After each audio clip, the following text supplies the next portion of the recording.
لوگ ڈاکٹر کے کہنے پر حلال چھوڑ دیتے ہیں اور اللہ کے کہنے پر حرام نہیں چھوڑتے۔ کچھ باتوں میں وضاحت بہت ضروری ہوتی ہے، ورنہ چپکا زہر ہمیشہ کے لیے کچھ رشتوں کو اپاہج بنا دیتا ہے۔ خود پر قابو رکھنے کے لیے دماغ کا استعمال کریں، جبکہ دوسروں کو قابو کرنے کے لیے دل کا استعمال کریں۔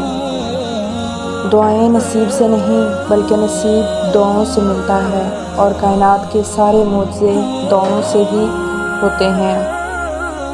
حق اور حقیقت کو تلاش کرنا پڑتا ہے، افواہیں تو گھر بیٹھے آپ تک پہنچ جاتی ہیں۔ جس دن آپ کو یہ پتہ چل جائے کہ بعض کاموں کا آپ کی مرضی سے نہ ہونا آپ کے لیے کتنا بہتر ہے، اس دن آپ کی بے سکونی ختم ہو جائے گی۔